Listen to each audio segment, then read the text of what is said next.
l'accompagne, on le suit dans un premier temps et on l'accompagne maintenant. Mais Anatole a été cette victime et il n'a pas souhaité rester dans le chemin classique. Il a voulu aller devant les tribunaux et, grand changement, la mise à l'écart des joueurs est considérée comme du harcèlement. Donc quand un joueur est mis à l'écart, maintenant, c'est un harcèlement. On a une décision de justice qui est devenue définitive grâce à Anatole, à cause du stade de Reims. Mais c'est une avancée pour nous, sauf que, comme va vous l'expliquer Anatole, une décision de justice, normalement, doit faire réagir les instances, doit faire réagir les personnes qui sont censées prendre des dispositions ou qui ont des délégations, donc des responsabilités. Et pour l'instant, malheureusement, nous n'arrivons pas à faire bouger les choses à ce niveau-là. Et c'est pour ça qu'on en discutera tout à l'heure, mais nous devons continuer, mener le combat, parce que c'est pour le bien de votre quotidien, vous joueurs, mais surtout de ceux qui sont à venir. Anatole. Merci à toi, David. Je m'appelle Anatole Eguenicol, président de l'association du droit de but, représentant de la lutte contre le harcèlement. Je suis content d'être parmi vous aujourd'hui, d'être auprès de mes camarades avec qui je partage une passion commune, celle de notre sport si populaire qu'est le football. Du loisir à la profession, voilà le chemin que nous avons emprunté pour avoir la légitimité d'agir aux intérêts des métiers qui structurent le football. Le syndicat qui nous réunit à ce jour est le fruit de la responsabilité des footballeurs qui ont décidé de ne plus être des esclaves et d'être le gardien de la dignité sportive et de l'égalité en droit. Après plus de 60 ans de lutte syndicale, avec des avancées juridiques et réglementaires significatives, mes chers camarades, l'heure est grave. Comme vous l'avez pu constater, j'ai sacrifié ma carrière professionnelle afin de rentrer dans un autre terrain, celle ou celui de la lutte contre le harcèlement des joueurs et des joueuses de football. À travers notre syndicat qui a pris l'avantage de la partie avec des décisions judiciaires et une politique ferme, sachez que le non-respect de l'article 507 de notre charte du football, caractérisé par la mise à l'écart permanente, est aujourd'hui pénalement constitutif de harcèlement moral. Nous, joueurs et joueuses, étant les premiers acteurs du football, nous ne serons plus des quantités négligeables, car nos vies valent plus que leur profit. Force est de constater que les harceleurs sont maintenus dans leurs fonctions sans aucune mesure disciplinaire lorsque les victimes sont laissées sur le bas-côté. Les instances du football que sont la LFP et la FFF n'ont pas été à la hauteur de leur mission de service public déléguée par l'État.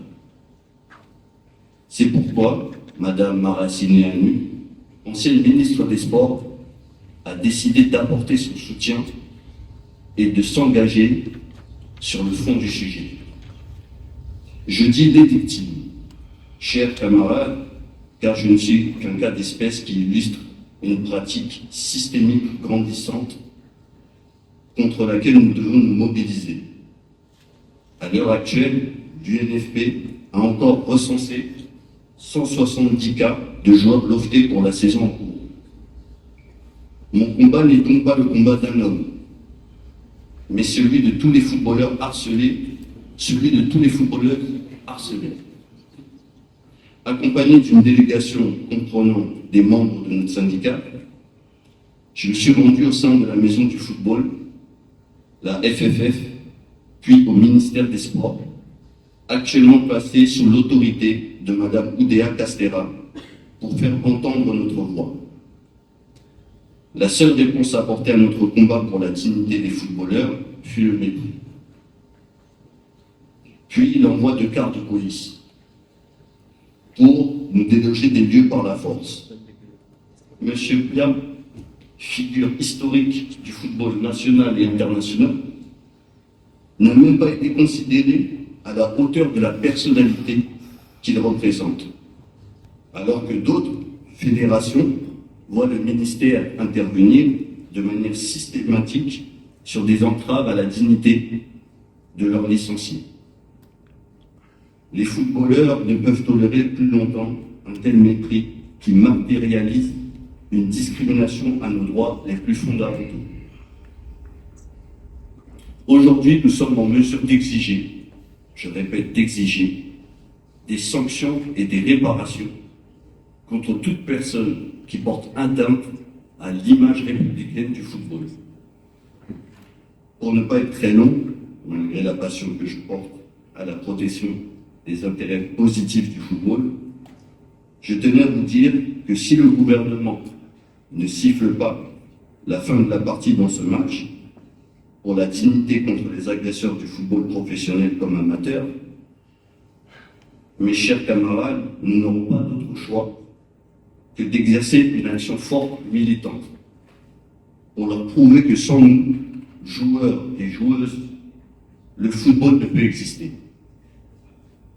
Et cela, si nous devions initier une grève afin de préserver la dignité et le rêve que procure notre sport, il est indispensable, en cas de mépris des droits humains, de porter un coup dur sur leur profil, qui leur donne l'impression qu'ils sont en droit de porter atteinte à nos vies de citoyens sportifs. Un acte aussi lourd de sens qu'une grève est important pour garantir l'égalité citoyenne sportive. L'exigence de garantir l'honneur, la dignité et le bien-être de tous est le préalable pour un avenir heureux aux enfants et adultes pratiquant le football.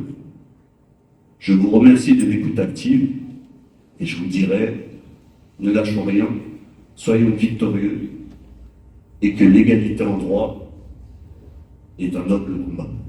Merci à tous.